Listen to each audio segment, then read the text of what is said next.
Gracias, Presidenta. Bueno, la verdad que me voy bastante satisfecho el día de hoy de esta charla. Quiero agradecerle a los expositores.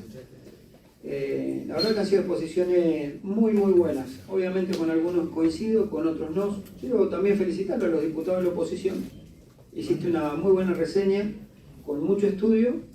No comparto las cuestiones de fondo, sí me parece interesante muchas de las generalidades que dijiste para poder abarcarlas, estudiarlas. Con lo cual, tengo una mirada muy positiva de esta reunión. Me parece que estamos por el buen camino, es el debate de ideas, de posiciones, lo que nos llevará a emitir un dictamen y ojalá pueda ser un dictamen de mayoría con todos, un dictamen con todos, unánime, y si no, bueno, cada uno tomará lo que cree que tiene que hacer en esta materia. La reseña histórica la hicieron en 1919, cuando empieza la jornada de 8 horas, que era nada más que para la industria. Después, cuando viene, después de la crisis del 29, en 1935, como dijeron, está el convenio número 47, que es el que establece las 8 horas, que no es ratificado por Argentina. En 1962 está la recomendación de la OIT, que establece nuevamente el tema de la jornada de 8 horas, que si bien sigue sin ser ratificado aquel convenio, luego recomendación, sí, a partir de 1962 empieza a hacerse carne en diversos países del mundo la implementación de una jornada menor a las 48 horas, y muchos de los países suscriben o empiezan a suscribir leyes e instrumentos jurídicos que establecen ese techo de 40 horas semanales. Argentina tiene un par de particularidades que me gustaría comentar. Que una es que aquí se está dando, con la no ratificación de aquel convenio del año 35 y la posterior recomendación de la OIT en 1962, se está dando un principio muy parecido a lo que nos pasó en el debate que tuvimos en esta misma comisión con los comités mixtos de salud, en donde hay una recomendación o un convenio que establece la OIT y que nosotros no cumplimos o desconocemos. Y en definitiva uno entonces se pregunta para qué vamos a la OIT si después que nos hacen recomendaciones, o para qué pertenecemos al organismo que después nosotros mismos, país suscriptor de esos convenios, no lo terminamos ratificando o no terminamos avanzando en aquellas recomendaciones que nos hacen. Y lo segundo que podría decir al respecto es que la Argentina tiene una situación bastante particular. Por un lado, es uno de los países cuyo modelo sindical propicia, a través de la negociación colectiva, un modelo laboral en la mayoría de las actividades que he tomado muchas veces como ejemplo por los derechos laborales que se consiguen. Pero por otro lado, en términos de jornada de trabajo, pasa a ser uno de los países más anacrónicos en materia de la jornada de trabajo, porque es uno de los que engrosa ese triste récord de ser los países que tienen una jornada laboral más extendida en el mundo. Con lo cual, a mí me parece saludable esta discusión, y no es óbice poner un techo de jornada de trabajo porque no anula la negociación colectiva. La ley de contrato de trabajo o la ley de la jornada de trabajo es un piso de derechos, que luego ese piso de derechos por actividad lo es el convenio colectivo, porque si alguna empresa después, y de hecho lo hace, otorga un beneficio extra, también se computa. Es decir, esto es un piso de derecho para equilibrar en una cantidad de horas a la totalidad de los trabajadores del sistema, y sería estar acorde con lo que está pasando a nivel internacional o cómo se está discutiendo esto.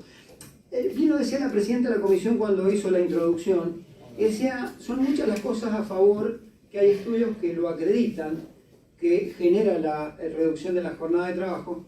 Decía, con lo cual no hay ningún aspecto negativo. Es cierto, aspecto negativo no hay, quizás hay dos controversiales que se han expuesto acá por distintos expositores que no tienen el mismo pensamiento de los que hemos presentado proyectos en el sentido de la reducción. Uno es la productividad, otro es el valor económico. Entonces discutamos estas dos cosas y no discutamos sobre lo demás, porque creo que todos coincidimos en el efecto positivo de la reducción de la jornada de trabajo. Y hablando de productividad, estamos por ahí equivocando el debate o entrando en un falso debate, que cuánto va a ser la productividad de aquí en adelante a partir de la reducción de jornada. Pero nada decimos que en los últimos 20 años el impacto tecnológico ha generado un crecimiento de productividad que no ha ido acorde con el salario y con los puestos de trabajo generados. Quiere decir que durante un tiempo la apropiación de ese excedente de productividad ha quedado a un solo lado, que es el capital. Porque cuando uno mira los salarios en términos nominales, en términos reales, esos salarios o conservan su poder adquisitivo y en algunos ciclos ha tenido una depreciación el ingreso de los argentinos. Y cuando mira el nivel de empleo, como bien lo decía el diputado Tetaz, en algunas actividades ha caído producto de ese impacto tecnológico y en otras se ha mantenido. Quiere decir que el excedente de productividad ha sido apropiado por un solo sector. Entonces la primera cuestión en debate es que no hay que mirar la productividad de aquí en adelante, sino que hay que mirar la historia de la productividad, particularmente de los últimos 20 años, que es cuando empieza todo el tema del avance tecnológico. Yo doy un ejemplo de mi actividad, de la que provengo, que es la financiera, siempre lo doy.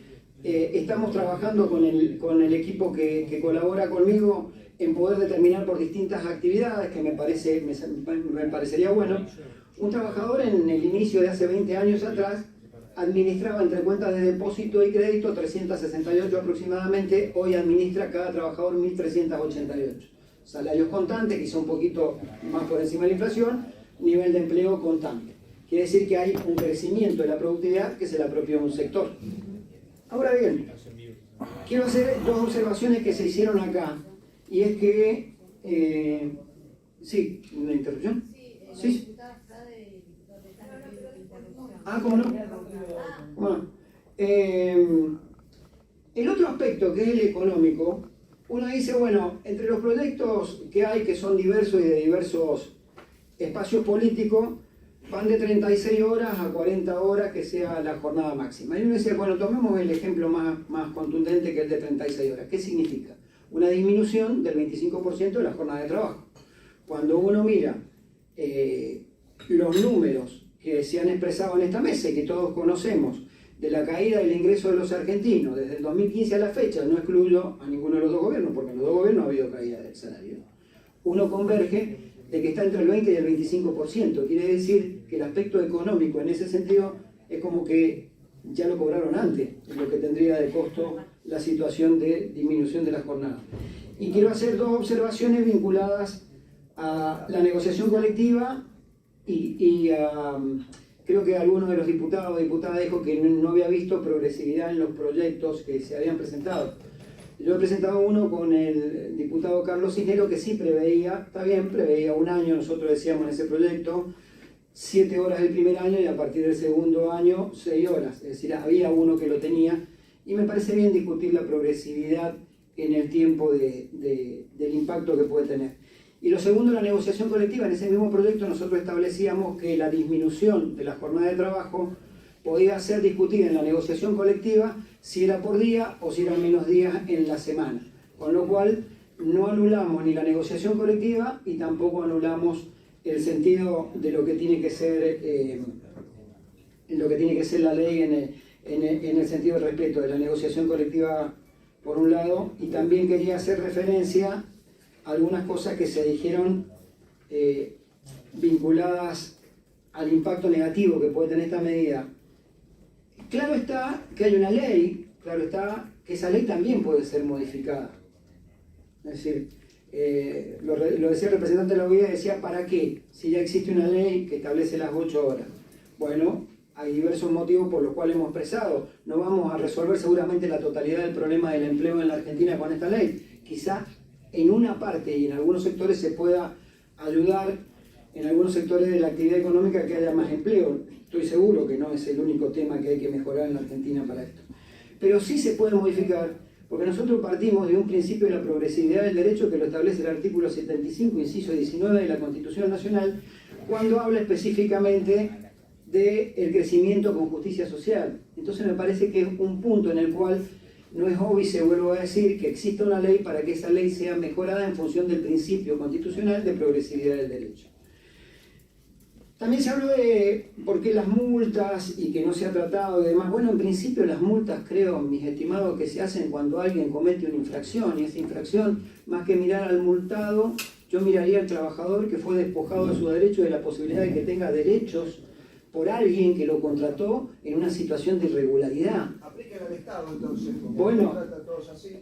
Bueno, me parece bien.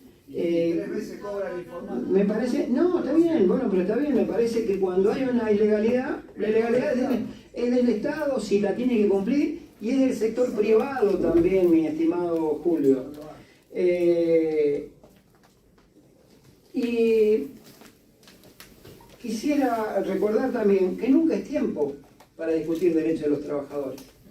Porque esto que es legítimo y que estamos buscando una norma para que sea legal, es por el sector empresario cuestionado. Y está bien, tienen su razón y tienen la defensa profesional de los intereses de quienes lo eligen. A mí no me preocupa que tengan eso. Ahora explíquenme por qué no cumplen la Constitución Nacional con la participación en las ganancias del 14 bis, que desde el año 57 se incumple. Entonces la legalidad la vemos para algunos aspectos. Entonces la legalidad la vemos en unos aspectos. ¿Cómo que no? ¿Y qué tiene que ver una cosa con otra? No, pará, ¿y qué tiene que ver una cosa con otra? Espera. ¿Qué tiene que ver una cosa con otra? ¿Cómo que tiene que ver? Sí. Es una participación en la ganancia que te hace pagar cargas sociales. Cargas sociales sobre participación en la ganancia. Pero estamos hablando de la distribución de la ganancia que genera. Está bien. Pero ¿sabes por qué te lo digo? Te lo digo con autoridad porque yo en mi sindicato lo firmé y nada menos que con las cámaras patronales que tengo participación en la utilidad. Entonces, ¿cómo es imposible porque pague cargas previsionales? No es imposible, por eso se piden en todos los convenios colectivos, cuando se negocian las paritarias. Pero ¿por qué no cumple la Constitución? Pero no se cumple. ¿Vos participás de tus empresas la ganancia? No. Cumplan el artículo 14 de la Constitución, que es tan amplio y plural, que ni siquiera es creado por el peronismo, es creado por la Constituyente del 57 y a propuesta de Crisólogo Larralde, que es el autor intelectual y era un dirigente sindical del radicalismo, de la carne. Entonces planteémonos que así como lo que es legítimo para ustedes no encuentra aviso legal, respeten la legalidad cuando tienen que discutir la distribución y participación en las utilidades. Dicho esto, vamos por todo. Sé que sabés que te aprecio, más allá de la diferencia, Julio, y sos un hábil orador. Y vos terminaste tu exposición dejando una frase como para que quede y repiquetee en la cabeza nuestra, que era, si no hubieran reducido la jornada quizás no hubiera hablado tanto. Conociéndote a vos y conociendo la institución que representás, que fue vergonzante la abstención en el convenio 190, fue uno de los 34 sectores empresarios del mundo que se opuso, no se opuso, se abstuvieron. Yo te podría decir tranquilamente que fiel a ese estilo de ajuste, yo sé que vos hubieras ajustado lo suficiente para tener poder de síntesis. Gracias.